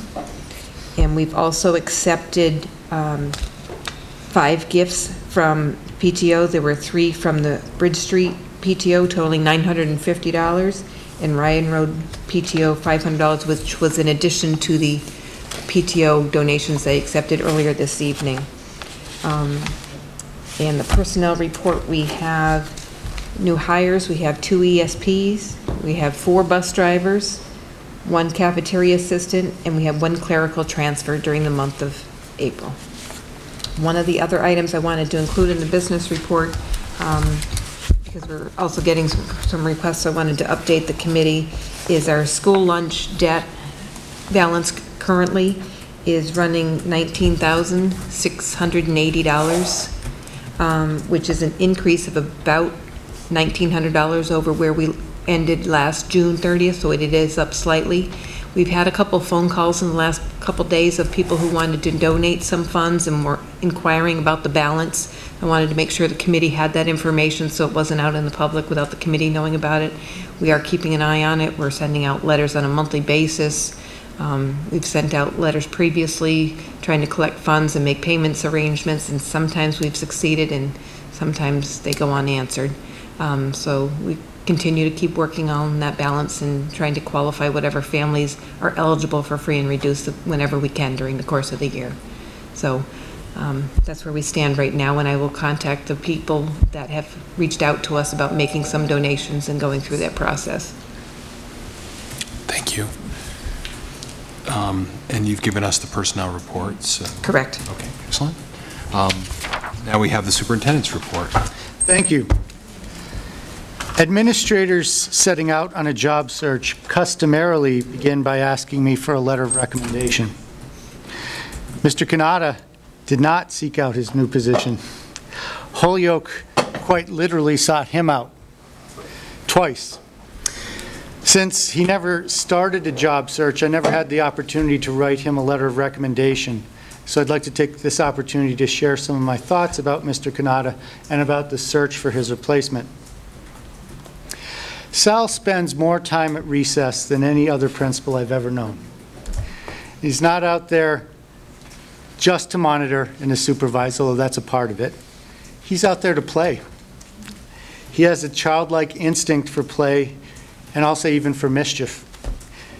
When he's out on the playground, his students see his inner child and they connect like pals. Sal's staff and parents are also closely bonded to him. There were very few dry eyes in the room when he broke the news of his departure to his staff.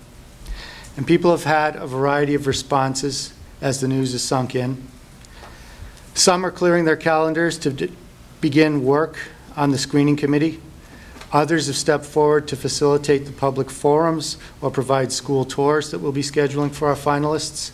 Still others are drafting potential interview questions to be used at various points in the process. There is some anxiety for all of us. We know and love Sal, and we know we'll miss him. We don't know who will be the next to take the helm or what that person will be like. The truth is, every personnel decision requires a leap of faith. We choose a person who has demonstrated the capacity to do the job, who others say good things about, and who is able to persuade us that they are likely to be successful. But it's only later that we learn whether or not we're happy with the choice we've made. I've chaired or played a significant role in more than a dozen administrative searches for positions such as principal, director, associate director, and even once led a superintendent search. In my experience, the process has almost always resulted in a good selection being made. And I believe that will be the case in Leeds. From the paper screening to the final selection process, candidates will be sifted through many processes. The rigorous process cannot guarantee future success of any candidate, but it can ensure that a person of very high quality is selected. We will get a person of very high quality to replace Sal. I can't say whether the next person will pitch wiffle ball or play automatic quarterback, but I can almost guarantee that the next person will not come equipped with beekeeping vestments.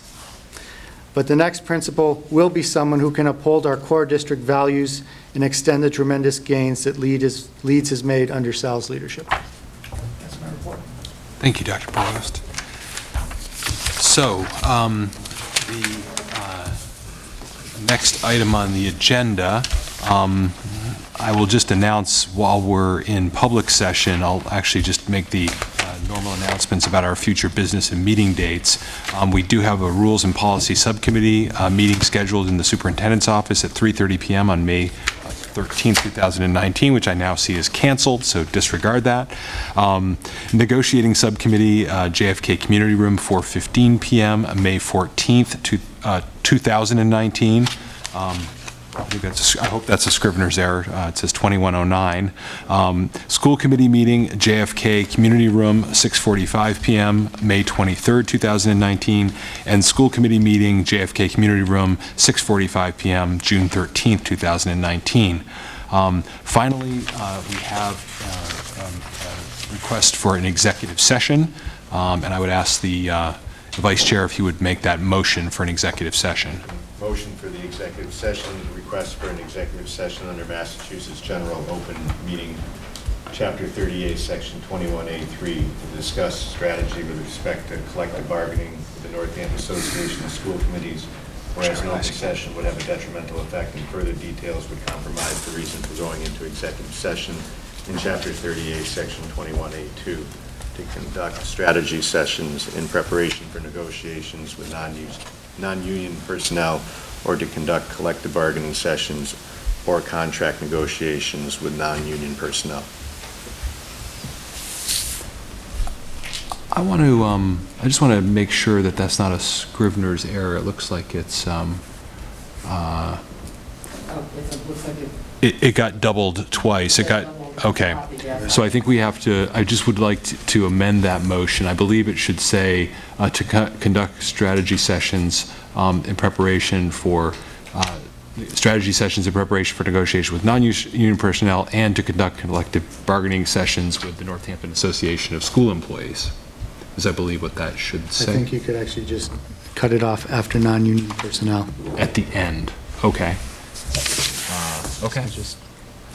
But there's no, then it would say that we were only talking about strategy with non-union personnel, and I believe we need to make sure that we add that. So, yeah, I think it just got double copied and must have pasted out the other one. So,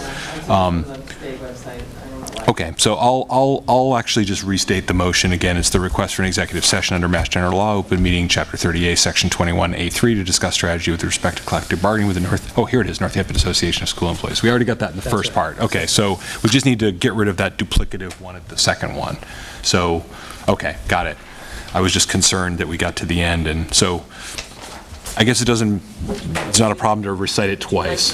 It's fine. No, I think the motion as made is fine, but we just dropped that duplicative second one that was not necessary. Sorry about that. Okay, so is there a second on that motion? Okay. So this requires a roll call vote. All those in favor, please say aye. Oh, yeah, call the roll, actually. Mr. Ezekowski? Yes. Sorry. Mary David Narcoit? Yes. Ms. Rebecca Busansky? Aye. Ms. Laura Fallon? Yes. Ms. Ann Hennessy?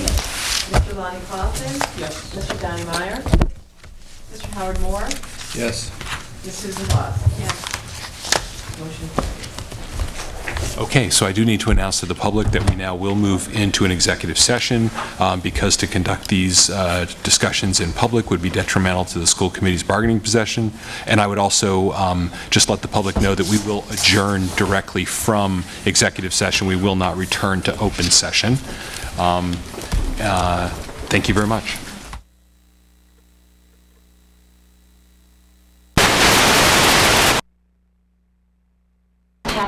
Look at the schools. We have some college also that we are bring in.